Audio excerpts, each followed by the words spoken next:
ঐতিহাসিক শহর মেদিনীপুর, যার প্রতিটি ইট, প্রতিটি ধুলোকণাতেও লুকিয়ে আছে অতীতের এক বিস্মৃত ইতিহাস। আজ আমরা নিয়ে এসেছি আপনাদের জন্য এমন এক রানীর গল্প, যিনি শুধুমাত্র রাজা অজিত সিং এর উত্তরসূরি ছিলেন না, ছিলেন এক বিদ্রোহের আগুন, এক অনমনীয় প্রতীক। চলুন ফিরে যাই কর্ণগড় দুর্গের ইতিহাসে, রানী শিরোমণির গল্পে। ইতিহাস রানী শিরোমণির ইতিহাস। রানী শিরোমণি কে ছিলেন, কিভাবে এই ইতিহাস তৈরি হলো, তার এক বিদ্রোহী কাহিনী আছে। যেমন আমরা মাতঙ্গিনী হাজরার কথা পড়েছি, দস্যু রানী ফুলন্দির কথা পড়েছি, রানী শিরোমণি ঠিক তেমনই একজন রানী ছিলেন, মেদিনীপুরের রানী ছিলেন। তিনি এই ইতিহাস। মেদিনীপুর শহরের ঠিক উপকণ্ঠে কর্ণগড় দুর্গের ভগ্ন প্রাচীর আজও নীরবে সাক্ষী এক রাজবংশের উত্থান আর পতনের। সেই রাজবংশের শেষ রাজা ছিলেন রাজা অজিত সিং। তার মৃত্যুর পরই শুরু হয় ইতিহাসের এক জ্বলন্ত অধ্যায়, চুয়ার বিদ্রোহ। এই বিদ্রোহ ছিল না কেবল ইংরেজ শাসনের বিরুদ্ধে, ছিল সাধারণ মানুষের আত্মসম্মানের লড়াই। যখন ইংরেজরা জোর করে নীল চাষ চাপিয়ে দিল, যখন দরিদ্র সাঁওতাল আর আদিবাসী সম্প্রদায়ের উপর পড়ল অন্যায় করের বোঝা, তখন কর্ণগড়ের রানী দাঁড়িয়ে বলেছিলেন, না, এই অন্যায় আর সহ্য নয়।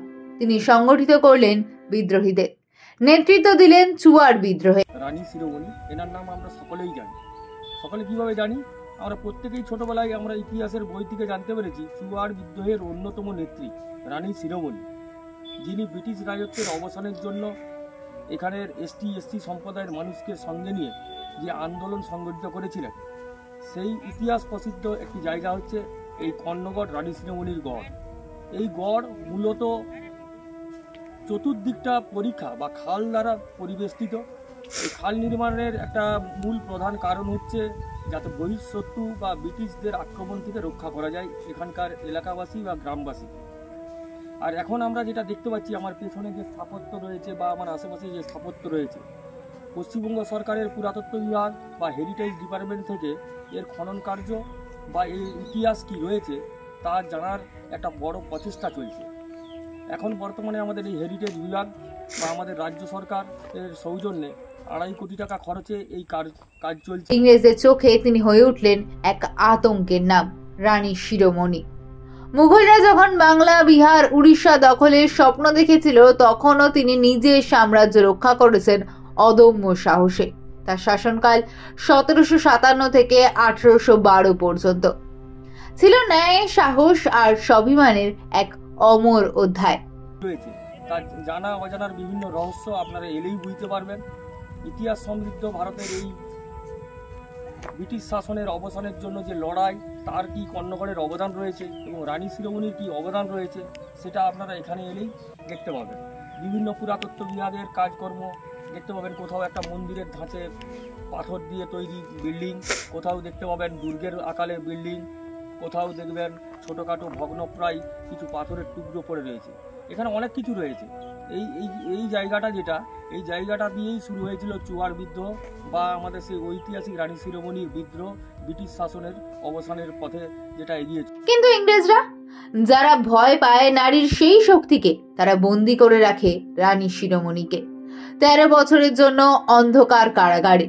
আজ যেই স্থান আমরা চিনি খড়গপুর IIT নামে, সেই স্থানই একদিন ছিল তার বন্দিত্বের সাক্ষী।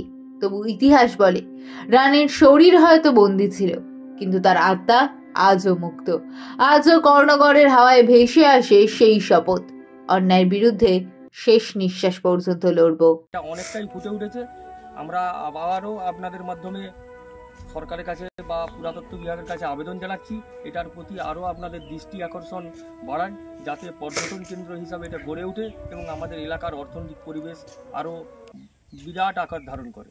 ভালো লাগছে, সুন্দর লাগছে একদম। আপনি কি মনে করেন যেটা আরো ডেভেলপমেন্ট হোক, সরকার তো উচিত, পর্যটন কেন্দ্র গড়ে উঠুক? হ্যাঁ, গড়ে ওঠা তো উচিত। গ্রামটাও অনেক ডেভেলপ হবে। আমরা যেরকম এসেছি দেখতে, আরো 5 জন আসুক। এসেছেন? আমি মেদিনীপুর ধর্মা থেকে আসছি। মেদিনীপুর ধর্মা। আপনার নাম? ললিত কুমার মন্ডল। মাসিমা, আপনার কেমন লাগছে ইতিহাস দেখি? ভালো লাগছে। এই ছিল মেদিনীপুরের কর্ণগড় দুর্গ আর রানী শিরোমণির অমর ইতিহাস।